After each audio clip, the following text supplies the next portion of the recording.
The rich and poor gap. The rich and poor gap is a gap that is growing constantly, that is based on income being distributed unequally. The rich and poor gap, also known as economic inequality, is a growing social problem. While some of this inequality promotes investment, too much inequality is destructive. Economic inequality is a growing problem all over the world. It varies in society's historical periods, economic structures, and systems. The top three places with economic inequality is Singapore, Hong Kong, and the United States.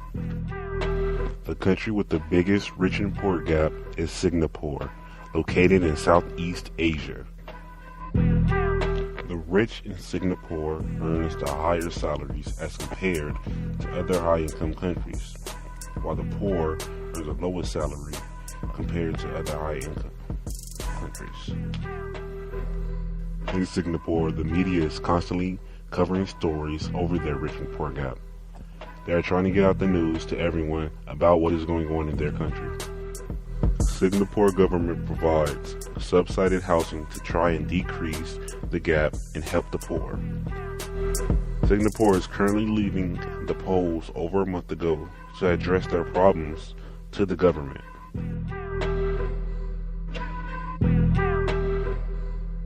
Another country with a high rich and poor gap is Hong Kong. In Hong Kong, 1.3 million people are below the poverty line. In Hong Kong, the rich and poor gap is continuously growing, as every 1 in 5 person is poor.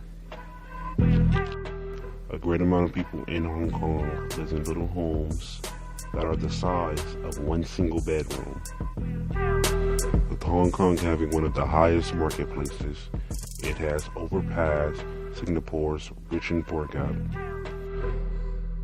Another major country is the United States. The rich and poor gap in America has grown significantly ever since 1970.